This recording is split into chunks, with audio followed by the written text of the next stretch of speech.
There's something that happens deep within us when someone starts to pull away, when someone we once spoke to daily begins to treat us like a stranger. That kind of silence doesn't just create distance, it creates noise in our minds. And often, the first instinct we have is to point the finger outward. They changed, they're being fake, they're the problem. But that instinct, while natural, can also be dangerous because it keeps us from asking the harder question: is there something I did? Self-examination isn't the easy road, but it's the necessary one. Before we let ourselves sit too long in resentment or the feeling of betrayal, we have to do the hard, quiet work of looking inward, not in a way that shames us, but in a way that sobers us. Because the truth is, none of us are without flaws. None of us have handled every conversation, every relationship, every moment with complete purity. We say things we shouldn't, we react without thinking. We let bitterness grow unnoticed, and sometimes we hurt people without even realizing it. We live in a time where it's far more celebrated to protect your peace than to admit your fault. The world will cheer you on when you say, "I cut them off because I needed to protect my energy," but few will ask if you ever sat down and considered your part in the conflict. It's easier to dismiss people than to wrestle with the idea that maybe, just maybe, they walked away because of something we said, something we did, or something we refused to acknowledge. That's not condemnation. That's just truth, and the sooner we accept that truth, the sooner we grow.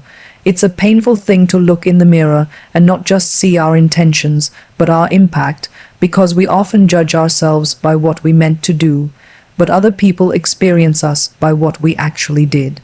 Maybe you were joking when you said that thing, but it landed like a knife. Maybe you thought you were setting a boundary, but it came off like a wall. Maybe you were trying to be honest, but your tone lacked compassion. These aren't indictments, they're human realities, and if we don't stop to examine them, we'll walk through life wondering why people keep leaving, never realizing we're the ones pushing them away. But this kind of reflection requires courage. It requires you to put down your pride, to silence the part of your mind that always insists you're right, and to ask the uncomfortable question: is there something in me that I've refused to face? That kind of question can lead to healing, but only if you're willing to follow it wherever it goes. Because once you start that journey, you can't stay in the place of blame. You have to dig deeper. You have to look at how you speak to people, how you respond when you're hurt, how you treat people when you feel insecure, angry, or overlooked. Sometimes people ignore you because they're immature. Sometimes they're dealing with their own pain. But sometimes they're responding to something you've never dealt with, maybe a pattern you've carried for years. Maybe a defense mechanism that helped you survive but now keeps people out. Maybe a sharpness in your words or a coldness in your presence. These aren't things to be ashamed of. They're things to be aware of. Because once you're aware, you can begin to change, you can begin to love better, to communicate more clearly, to apologize more freely. And let me be honest with you, this isn't a one-time process. Self-examination is a lifestyle. It's waking up every day and saying, "I want to become the kind of person who leaves a mark of grace, not scars." It's learning to invite feedback, not because it's easy to hear, but because it's necessary. It's sitting quietly after a conversation and asking yourself, did I listen more than I spoke? Did I come across the way I intended? Did I build that person up or tear them down? However subtly, people don't always have the words or the courage to tell you why they pulled away. Most of the time, they don't want the confrontation. They just disappear. And while that may not be fair, it's still an opportunity. An opportunity for you to grow, to soften, to mature. Because the truth is, the people who love deeply are not the ones who never fail. They're the ones who are willing to look at themselves and say, "I want to be better than I was yesterday," not for applause, not for affirmation, but because they know that love, real love, is built on humility. If we want to have relationships that last, that thrive, that go deep, we have to be willing to do the internal work. Not just the work that's visible, not just the surface-level kindness, but the hard, hidden work of the heart. That means being honest about our pride, our defensiveness, our need to always be right. It means admitting that sometimes our silence hurts more than our words ever did. It means seeing that maybe we've been present physically but absent emotionally, and it means owning that, not with shame, but with honesty. Because honesty is what leads to healing. Self-examination doesn't guarantee reconciliation. Sometimes people still walk away, sometimes bridges still burn, but even if the relationship doesn't survive, you will be stronger for having looked inward. You'll carry that growth into every conversation, every connection, every future moment that matters. And that is not a loss, that is a foundation. And it starts the moment you stop pointing outward and start looking inward, with open hands and a willing heart. There's something unnerving about silence, especially when it comes from someone you once shared laughter, late night talks, and maybe even tears with. At first you brush it off. They're probably busy, you tell yourself. They'll get back to me when they can. But as the days stretch on, and the texts go unanswered, and the calls go to voicemail, that silence begins to speak, and it doesn't whisper, it roars. The ache of being ignored is real, but what if the silence you're facing right now isn't just someone trying to hurt you? What if it's trying to show you something? See, we're wired to see silence as an offense. When someone stops talking to us, we interpret it as a personal rejection. We think, what did I do wrong? Why are they punishing me like this? And yes, sometimes silence is weaponized. Some people use it to control, to manipulate, or to escape accountability.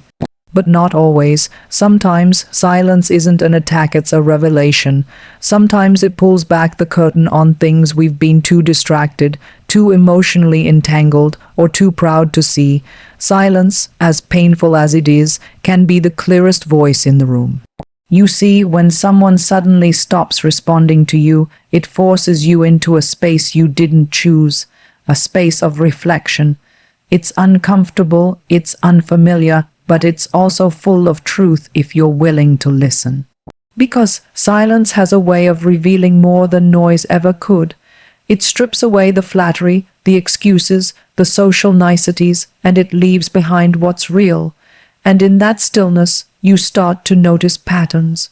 You start to remember conversations that didn't sit right. You start to see red flags you once ignored because you didn't want to believe what they might mean. And here's the thing. Silence reveals not only something about the other person, but about you. It shows how you respond when you don't have control. It reveals your emotional dependencies. It uncovers the parts of your heart that still crave validation. It stirs up your insecurities, your fears of abandonment, your need for reassurance. And though that process is painful, it's also purifying, because once those things come to the surface, you can deal with them, you can grow, you can become stronger, more grounded, more whole. Sometimes the silence is showing you that you were giving too much to someone who never planned to stay. Sometimes it's revealing that the relationship was one-sided, that you were the one doing all the reaching, all the investing, all the caring. And while that truth hurts, it's better to see it clearly than to keep pretending everything was okay. Because you can't build real connection on illusion, and silence, though it may feel like rejection, is often just truth dressed in stillness. We don't like truth when it doesn't come wrapped in comfort. We want answers, we want closure, we want people to explain themselves, but life doesn't always give us that. Some people walk away without a word, and while it would be easier if they gave you a reason, sometimes the reason is written in the silence itself. Sometimes the message is, I'm not capable of going where you're going, or I don't value this relationship enough to fight for it, or even I'm dealing with my own mess and I don't have the capacity to bring you into it. Whatever the message is, it's there. It's just not being spoken aloud. But silence isn't just about what others are revealing. It's about what God, or life, or purpose, or whatever name you give that deeper current, is trying to reveal in you. It's in the silence that you realize where your identity has been misplaced. If someone's absence can shake you to your core, then maybe your core wasn't as stable as you thought. That's not a condemnation, it's an invitation. An invitation to rebuild on something stronger, something eternal, something that doesn't disappear when people do.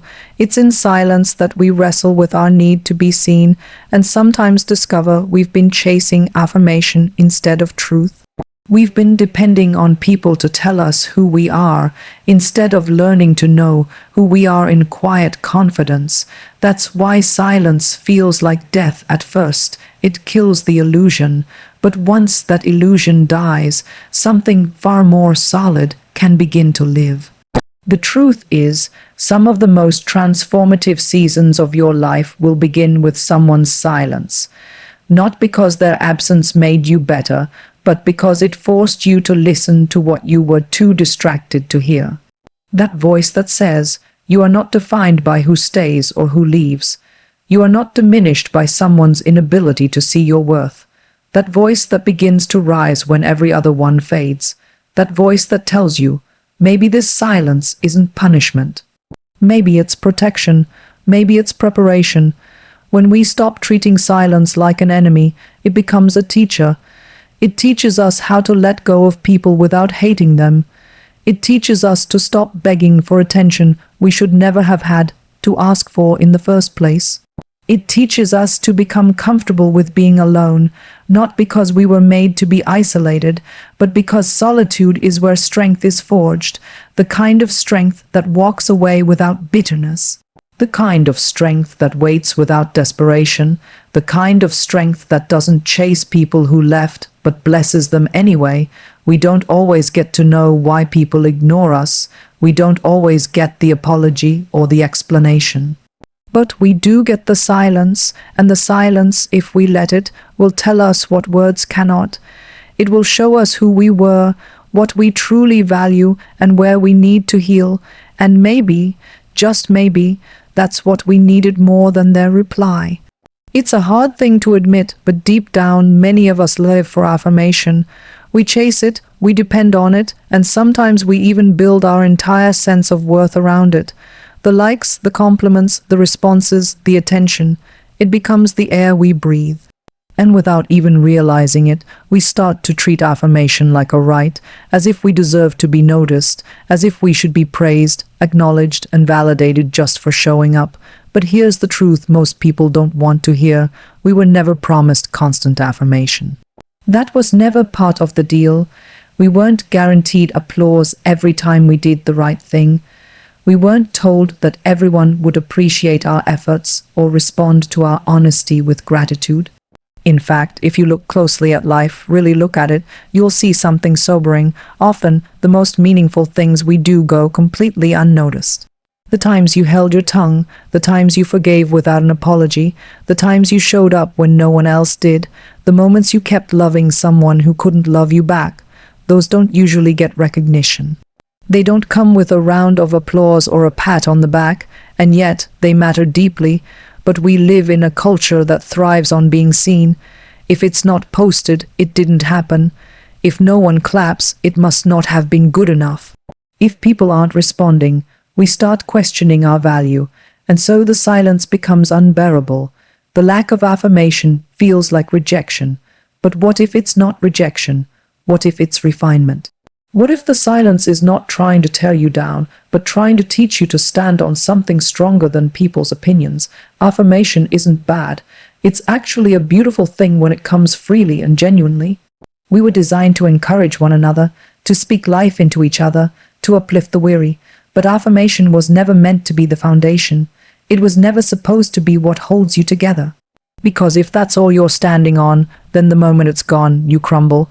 If people's praise is the thing that gives you peace, then people's silence will become your prison, and you'll spend your days chasing voices that were never meant to define you in the first place.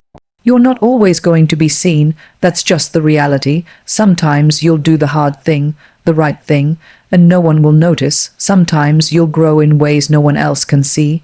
Sometimes your progress will be private. And in those moments when no one's watching, no one's affirming, no one's clapping, those are the moments that shape your character the most. That's where you learn whether your motive was applause or integrity. That's where you find out if you're doing it for the recognition or because it's simply who you are. You see, the danger of needing constant affirmation is that it slowly steals your authenticity. You start performing. You become who people want you to be, not who you truly are. You tailor your personality, your words, your choices, all to get a reaction. But what happens when the reaction stops? What happens when the people you once impressed stop being impressed? Do you fall apart? Do you stop believing in your worth?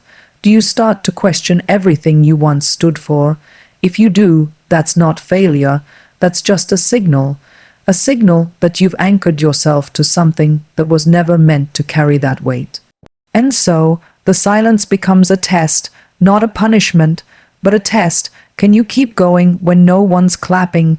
Can you stay faithful to your values when no one's affirming them? Can you continue to love, to serve, to speak truth, to be kind, even when no one sees it? That's the real question, because the loudest affirmation isn't always external.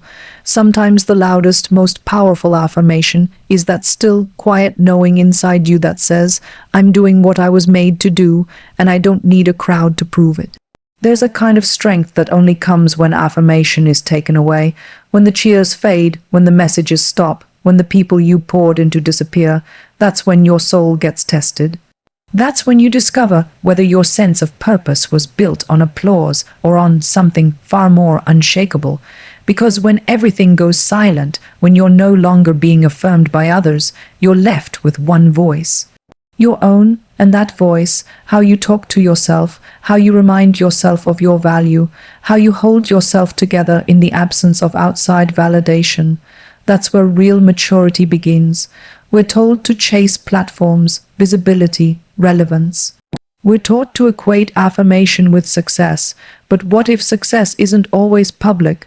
What if the most successful moments are the ones no one sees, like choosing grace over revenge, like walking away from gossip, like forgiving the one who never said sorry? Those don't come with a standing ovation, but they're the very moments that mark you, that shape your soul, that prepare you for a kind of peace that doesn't need to be earned by others' approval. And yes, it's lonely sometimes. It's lonely to feel like you're always pouring out and never being filled up. It's lonely to keep doing good and wonder if anyone even notices. But in that loneliness, something starts to grow. Something solid, something sacred, a confidence not built on popularity, but on purpose. A peace that doesn't fluctuate with people's opinions. A clarity that reminds you, I am not less just because I am unseen. In fact, some of the most powerful things in life are formed in hiddenness, seeds in the soil, diamonds in the dark, strength in the silence. So maybe the goal isn't to be constantly affirmed. Maybe the goal is to become someone who no longer needs it in order to stand firm. Not because affirmation is wrong, but because your foundation is deeper, because you've learned to live, to serve, to love, not for the response, but for the truth. And when that happens, when you no longer depend on people's praise to validate your existence, you become free. Not cold, not detached, just free, free to keep showing up, free to keep giving, free to keep being exactly who you are meant to be even when the world grows quiet. Relationships are beautiful, yes, but they are also brutal in the way they reveal what's buried deep inside of us. People think the hardest part about relationships is the other person, their habits, their inconsistencies, their flaws. But if we're honest, the hardest part is what relationships pull out of us, what they uncover, what they confront, what they refuse to let us ignore. That's why relationships are refining fires, because they burn away the illusion we've built about ourselves and show us what's really there. When you walk alone, you can believe anything you want about your character. You can say you're patient because you've never had anyone test your limits. You can say you're selfless because no one has asked you to give beyond your comfort. You can say you're forgiving because no one has really hurt you in a way that lingers. But get close to someone, really close, and that's when the truth starts to show. Relationships expose the gap between who we think we are and who we really are. You don't know how proud you are until someone challenges your opinion and you feel that surge of defensiveness rising up in your chest. You don't know how easily offended you are until someone says something without thinking and it sits in your mind for days. You don't know how conditional your love is until someone doesn't meet your expectations and you start withdrawing your affection without saying a word. These are the moments that sting, not because the other person is wrong, but because they reveal something in us that we didn't want to see. That's the fire, that's the refining. That's the pressure that pushes you past surface-level kindness into the hard, slow work of becoming someone who loves deeply and lives truthfully. See, fire doesn't destroy gold, it purifies it. It removes what doesn't belong. But that process isn't gentle, it's hot, it's uncomfortable, it doesn't ask for your permission, and neither do relationships. They don't wait until you're ready to grow. They don't ask if it's okay to confront your pride or your insecurity or your need to control. They just do, and in that process you are given a choice, to resist the fire or to let it shape you. Every person you let into your life brings a mirror with them. Some reflect the good, your joy, your laughter, your strengths. Others reflect what's broken, your wounds, your fears, your weaknesses, and sometimes it's the same person showing both, and that's what makes it so complicated. You can't separate the beauty of connection from the discomfort of growth. They come together. One is not possible without the other. If you want the depth, you have to endure the heat. We often say we want real relationships, but real relationships require real surrender, not of who you are, but of who you think you have to be in order to be loved. You have to let go of pretending, you have to lay down your pride, you have to face your wounds, your reactions, your silence, your sharpness, your control, your fear. That's not easy. In fact, that's why many people run. Not because the other person is too difficult, but because the relationship is exposing something they don't want to deal with. It's easier to label the other person as toxic than to admit you were triggered because you still haven't healed. And it's not always dramatic. Sometimes the refining fire is quiet. Sometimes it looks like staying when you want to leave, listening when you want to speak, apologizing even when you weren't the only one at fault. Sometimes it's choosing to see the best in someone when your past is screaming not to trust anyone. Sometimes it's allowing yourself to be seen in your weakness, not because you want to be fixed, but because you finally realize you can't carry the mask anymore. That's what love does. It burns off the mask. It reveals what's underneath. It forces you to make peace with your humanity and invites you into the vulnerability that real connection requires. Because if someone can't see the real you, then whatever they love is just a version you created to survive. But real love, refining love, sees the mess and stays. And it teaches you over time how to become someone worth staying for, not because you're perfect, but because you're honest. Not every relationship will make it through the fire. Some will burn out. Some will reveal that the foundation wasn't as strong as you thought. Some will end in silence, in distance, in heartbreak. But even those relationships have value if you let the fire do its work. If you let them teach you what you couldn't have seen on your own. If you stop blaming and start learning, not learning how to protect yourself better, but how to love more wisely, how to forgive more freely, how to speak more gently, how to listen more deeply. The refining fire doesn't just change how you relate to others, it changes how you see yourself. You start to notice the way your wounds shaped your words. You start to see how your past impacted your patterns. You begin to understand that your reactions were never random. They were rooted in pain you hadn't named yet, and once you name it, once you face it, once you let it come into the light, it loses its power. That's what the fire does. It doesn't just expose, it heals. But healing through relationship doesn't happen passively. You have to participate. You have to choose humility over pride.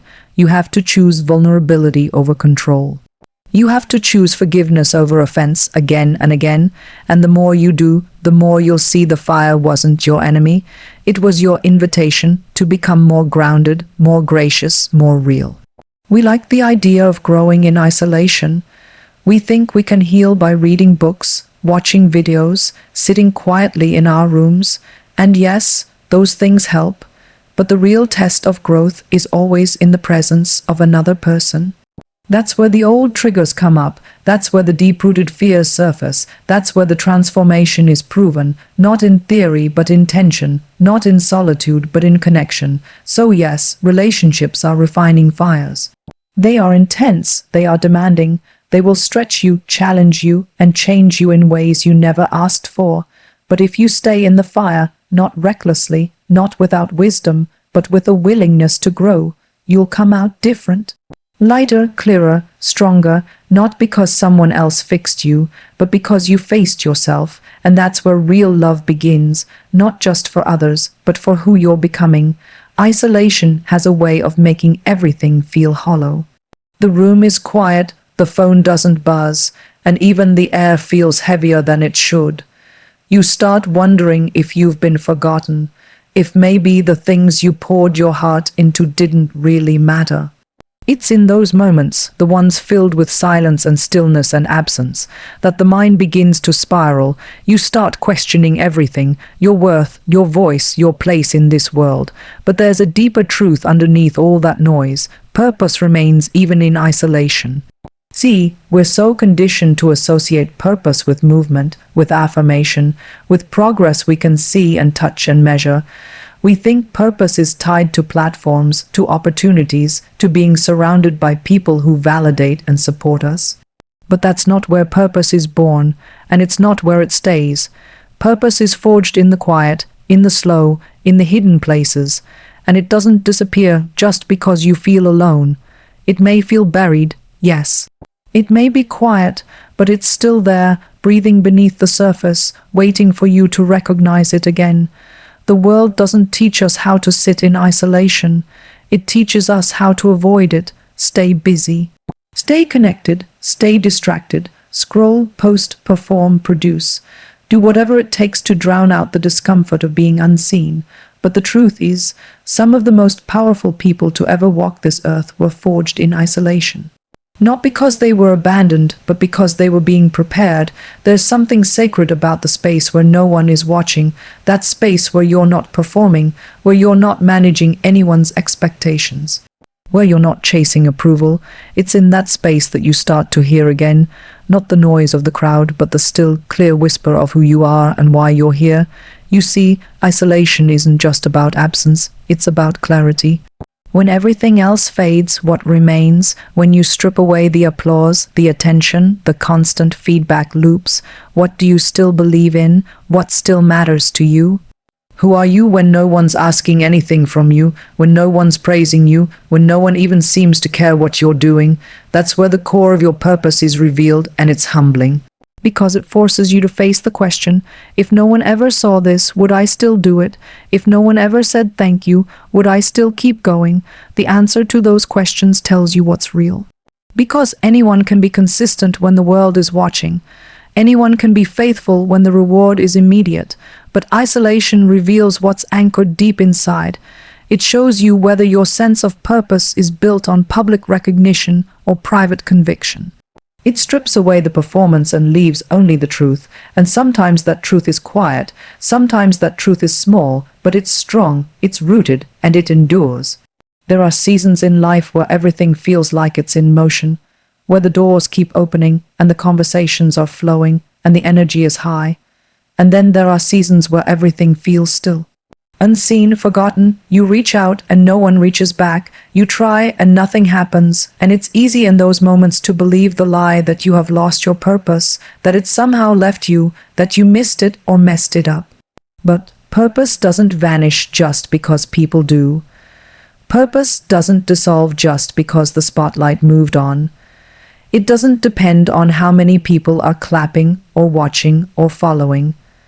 It lives deeper than that. It was placed in you for something greater than applause. The truth is, isolation doesn't steal your purpose. It reveals your dependency. It shows you all the things you've leaned on to feel valuable. It reveals where you've outsourced your worth, and it hurts. It hurts to realize you've been chasing affirmation more than truth. It hurts to realize you've been defining your identity by your productivity or your popularity. But that pain is part of the process. It's part of the purging, because once those illusions are burned away, what's left is something real, something that doesn't waver with people's opinions, something that doesn't need constant validation to keep going. Purpose is quiet work. It's not always loud or impressive. Sometimes it looks like showing up for yourself when no one else does. Sometimes it's choosing integrity in a private moment. Sometimes it's writing words no one may read, speaking truth no one claps for, loving people who never say thank you. That doesn't mean it's not sacred. That doesn't mean it's not powerful. In fact, that's when it's most pure. When you're doing it because you believe in it, not because it gets you something. When you're faithful to it even when it feels like no one's watching. Isolation is not a punishment. It's not evidence that you're forgotten or falling behind.